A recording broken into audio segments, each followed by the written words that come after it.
kita akan membahas tentang pembuatan faktur pajak gitu. Atau saat membuat faktur pajak, karena ini yang penting gitu kan. Jadi dasar ketika dia PKP adalah dia harus bisa membuat faktur pajak. Karena kalau nggak bisa, ini yang ya ada sedikit ya bahaya gitu. Karena yaitu dasar bahwa dia harus memungut, dan juga nanti ketika dia salah maka sanksinya lumayan besar gitu. Jadi ini mungkin sebagai sebagai awal, tugas awal sebagai PKP gitu. Mari kita breakdown belajar pajak kali ini. Yang pertama adalah tentang definisinya. Definisi faktur pajak. Faktur pajak sendiri itu adalah bukti pungutan PPN yang dibuat oleh pengusaha kena pajak yang melakukan penyerahan barang kena pajak atau jasa kena pajak gitu. Artinya faktur pajak ini adalah bukti bahwa kita sebagai PKP telah memungut PPN ke konsumen kita atau ke rekanan kita gitu. Dari apa yang kita jual ya, dari apa yang kita jual, baik itu barang ataupun jasa. Misalkan kalau saya punya toko elektronik dan juga saya PKP, maka setiap saya jual itu toko, misalkan ada dinas atau dari perusahaan membeli barang elektronik saya, maka saya harus membuat faktur pajak. Karena itu sebagai bukti. Sebagai bukti bahwa ini loh saya sudah memungut PPN ke Anda.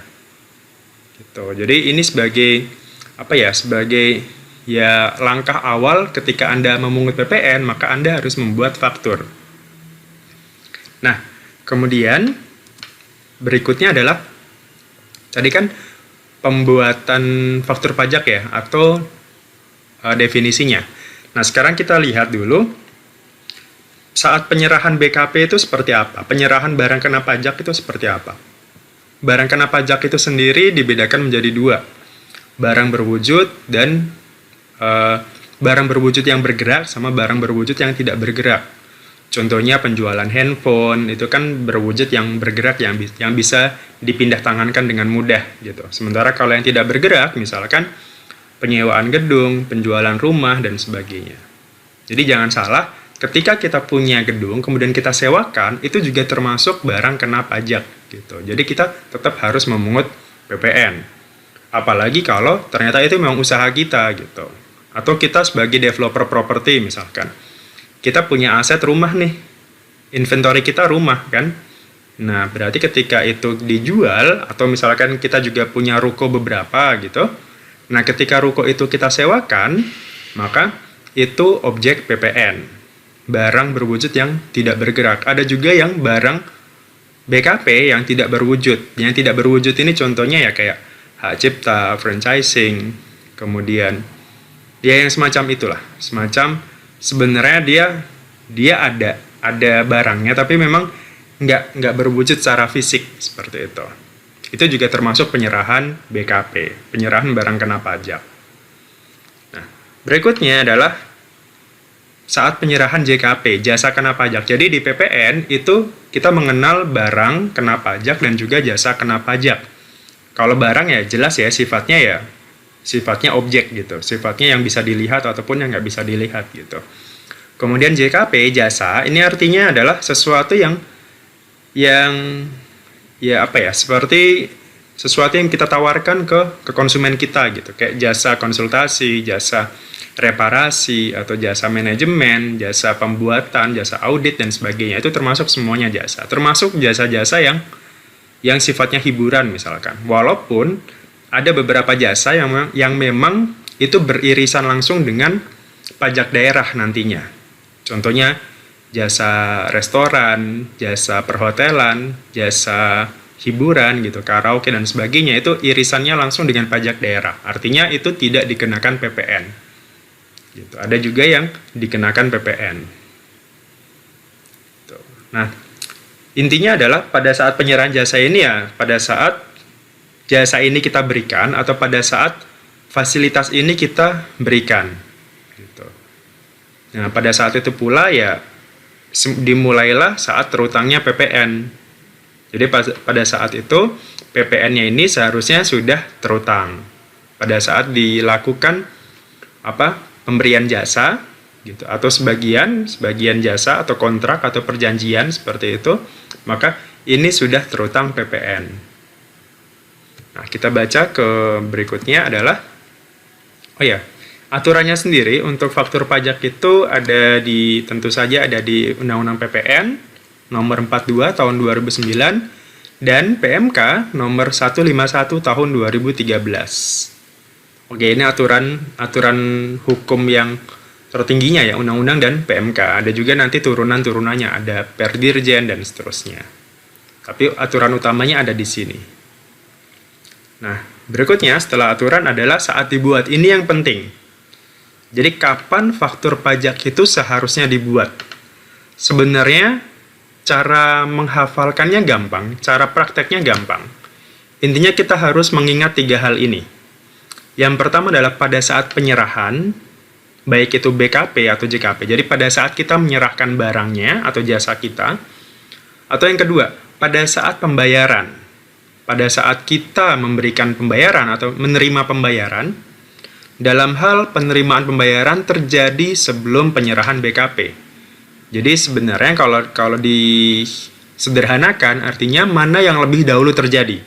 Penyerahan atau pembayaran? Saat itu pula kita harus bikin faktur. Jadi kalau barang kita serahkan terlebih dahulu baru dibayarkan, maka pada saat diserahkanlah itu menjadi terutang. Pada saat itu pula harus bikin faktur. Tapi apabila misalkan ternyata dibayarkan terlebih dahulu nih, kita bayar dulu deh Pak gitu. Nanti barangnya silakan dikirim seminggu kemudian misalkan. Maka pada saat pembayaranlah faktur pajak ini sudah langsung dibuat, sudah bisa langsung dibuat. Kenapa? Karena pada saat itu sudah diakui penghasilannya, sudah diakui itu sebagai penjualan kan. Makanya pada saat itu pula dianggap sudah terjadi penyerahan. Sudah terjadi saat terutang PPN. Walaupun nanti misalkan ternyata ada pembatalan atau ada kerusakan dan sebagainya, itu nanti bisa kita betulkan. Bisa kita entah itu nanti faktur pajak batal atau faktur pajak direturkan, retur namanya. Tapi pada saat pembayaran atau pada saat penyerahan, saat itu pula harus kita bikin faktur pajak. 2 hal ini yang utama. Kemudian yang ketiga adalah pada saat pembayaran termin atau kita menagih termin. Dalam hal pembayaran itu dilakukan bertahap. Biasanya kalau kita ada rekanan ya dengan proyek gitu, entah itu dengan perusahaan swasta ataupun dengan negara, bendahara atau dinas gitu, kan pastikan pembayarannya itu bertahap ya. Biasanya uang muka, kemudian termin 1, 2, dan terakhir pelunasan misalkan. Maka pada saat di setiap termin tadi, di setiap pembayaran uang muka, termin 1, termin 2, maka pada saat itu pula kita bikin faktur. Jadi misal dalam satu pekerjaan gitu, untuk menjadi 100% sampai selesai itu dibutuhkan katakanlah 4 kali pembayaran misalkan. Maka di setiap pembayaran tadi 1 sampai 4, maka itu juga harus kita bikin faktur pajaknya. Jadi pada saat kita menagih pembayaran, pada saat itu pula kita harus bikin faktur. Jadi 3 hal ini, pada saat penyerahan, pada saat pembayaran, dan pada saat pembayaran atau pada saat kita menagih pembayaran kalau itu sifatnya termin atau angsuran. Gitu. Jadi 3 hal ini yang utama. Jadi jangan sampai dilupakan. Walaupun nanti misalkan ternyata ada perubahan, ada pembatalan, ada yang dikembalikan, itu balik lagi tadi. Faktur pajak itu bisa kita ganti, bisa kita batalkan, bisa diretur dan sebagainya. Nanti kita akan bahas setelah video ini, setelah tutorial ini. Setelah pembelajaran ini. Oke, setelah pada saat dibuat, sekarang pada saat di sini ada yang namanya faktur pajak gabungan. Faktur pajak gabungan ini biasanya gini, ini dipakai kalau misalkan dalam 1 bulan, ternyata kita ada transaksi dengan rekanan yang sama. Misalkan tadi ya, katakanlah kita punya toko elektronik nih. Kemudian ada satu rekanan kita yang memang dia langganan ke kita misalkan. Katakanlah dalam 1 bulan, dia ada beberapa kali transaksi dengan toko kita. Misalkan ada 10 kali gitu. Maka kita tidak perlu membuat satu faktur di setiap penyerahan tadi, di setiap transaksi tadi. Cukup kita buat, kalau memang transaksinya banyak, dan satu orang, satu rekanan kita, itu bisa kita buat menjadi faktur pajak gabungan. Dan paling lambat itu harus dibuat pada saat akhir bulan itu. Bukan bulan berikutnya ya, tapi pada saat akhir bulan itu. Jadi misal sekarang bulan Mei nih, oh ternyata kita ada transaksi banyak nih dengan PTA gitu. Ada 10 transaksi. Berarti pada saat akhir bulan Mei, paling lambat faktur pajak gabungan ini sudah harus dibuat. Gitu. Jadi tidak mesti di setiap penyerahan, kan mungkin aduh terlalu banyak nih Pak fakturnya kalau saya buat nih. Bagaimana kalau misalkan nanti silakan menjelang akhir bulan saya buatkan rekapannya, saya bikin faktur pajak gabungan aja Pak gitu. Jadi semua barang kita list di situ. Oh boleh silakan gitu. Itu sah, nggak masalah. Yang penting satu faktur ini untuk satu rekanan. Nggak bisa misalkan satu faktur ini untuk 2 rekanan kita misalkan atau beberapa gitu. Walaupun dia beda-beda barang gitu, nggak mesti satu barang yang sama. Yang penting di satu rekanan kita, satu NPWP. Jadi satu faktur itu hanya untuk satu NPWP. Gitu. Walaupun mungkin ada yang tidak punya NPWP, tapi itu nanti bahasan lain. Oke, berikutnya adalah contoh kasus sekarang. Contoh kasus. Yang pertama adalah contoh kasus yang pertama pada saat penyerahan. Contohnya ini. PT Aman menyerahkan barang kena pajak berupa TV LCD 50 inch secara langsung pada Tuan Amin pada tanggal 15 Mei 2020. Atas transaksi tersebut, penyerahan tersebut, kan itu kan diserahkan pada saat tanggal 15 Mei ya.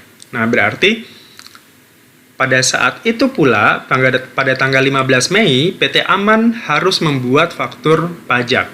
Kenapa? Karena penyerahannya itu dilakukan di tanggal 15 Mei. Oke lah, mungkin pembayarannya dilakukan setelahnya gitu. Kita nggak tahu. Tapi yang jelas, kalau di sini hanya diketahui tanggal penyerahannya saja, maka kita anggap itu adalah pada saat membuat faktur pajak, pada saat penyerahan. Berarti pada tanggal 15 Mei. Contoh kasus kedua adalah seperti ini. Pembayaran terjadi sebelum penyerahan. Contohnya tadi, PT Aman menerima uang senilai 10 juta dari Tuan Amin sebagai pembayaran LCD 50 inch pada tanggal 15 Mei. Namun, TV tersebut baru diserahkan ke Tuan Amin, seminggu kemudian. Maka, atas transaksi tersebut, PT Aman menerbitkan faktur pajak di tanggal 15. Ini contoh kasus kedua. Kalau ternyata barang ini diserahkan seminggu kemudian setelah pembayaran. Jadi kita bayar dulu nih, Tuan Amin ini bayar dulu ke PT Amannya. Pak, ini Pak 10 juta, saya bayar dulu. Nanti tolong barangnya dikirim setelah ini ya, seminggu kemudian baru dikirim gitu misalkan. Maka tetap PT Aman tetap harus buat faktur di tanggal saat dia bayar, bukan pada saat dia kirim atau pada saat dia sampai. Jadi pada saat dia bayar. Berarti tanggal 15 Mei juga. Ini dengan ketentuan tadi ya, pembayaran sebelum terjadi penyerahan. Nah, berikutnya contoh kasus ketiga. Pembayaran termin. PT Aman melaksanakan proyek pembangunan rumah untuk Tuan Amin senilai 500 juta dengan rincian sebagai berikut. 1 Januari 2020 perjanjian pemborongan ditandatangani dan diterima uang muka sebesar 20%. Oke, 1 Januari diterima uang muka 20%. 1 Februari pekerjaan selesai, 40%, diterima pembayaran kedua. Kemudian 1 April 80%, diterima 150, dan yang terakhir 1 Mei selesai 100%. Nah, berarti di setiap tanggal-tanggal itu, di setiap pembayaran termin tadi, itu harus dibuat fakturnya. Jadi masing-masing 100 juta kali 10% PPN-nya, 150 sama 100 juta yang terakhir. Jadi di setiap tanggal, di 1 Januari, 1 Februari, 1 April, 1 Mei, dan seterusnya. Jadi pada saat itu, pada saat kita melakukan penagihan ke Tuan Amin, pada saat itu pula harus bikin faktur. Seperti itu. Jadi tidak mesti di awal, harus di masing-masing pembayaran. Jadi jangan disatukan gitu. Jadi uang muka sendiri, termin 1 sendiri, termin 2 sendiri, pada saat selesai sendiri gitu. Jadi pada saat kita menagih, pada saat itu pula kita bikin fakturnya. Gitu. Seperti itu untuk pada saat pembuatan faktur. Ini yang penting. Kenapa? Karena yang terakhir di sini ada sanksinya. Sanksinya apa? Ini yang penting. Sanksi kalau kita tidak buat faktur atau buat faktur tidak tepat waktu atau tidak mengisi secara lengkap, sanksinya adalah 2% dari dasar pengenaan pajak.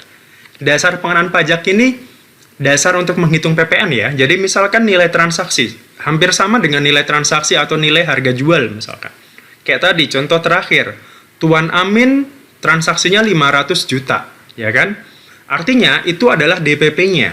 Jadi kalau kita salah buat faktur, ternyata nggak pada saat penyerahan, nggak pada saat pembayaran, nggak pada saat pembayaran termin, kita nggak buat faktur, maka kita dapat sanksi 2% dari DPP, 2% dari 500 juta, atau 2% dari masing-masing termin tadi. Kan berat ya, sangat berat lah menurut saya gitu. PPN itu termasuk sanksi yang paling berat. Kita tidak lapor PPN saja, sanksinya itu 500.000 sendiri. Bandingkan dengan PPH yang 100.000. Gitu. Jadi ya lumayan berat memang kewajiban jadi PKP, tapi kan ada keuntungannya ya kan, seperti yang saya jelaskan di video sebelumnya. Gitu. Jadi jangan sampai buat faktur ini salah. Seperti itu. Karena sanksinya berat, 2% dari DPP, bukan dari PPN ya, tapi dari DPP, 2%. Seperti itu. Oke, terima kasih atas waktunya. Mohon maaf kalau ada kekurangan. Semoga bisa memberikan sedikit pemahaman tentang faktur pajak.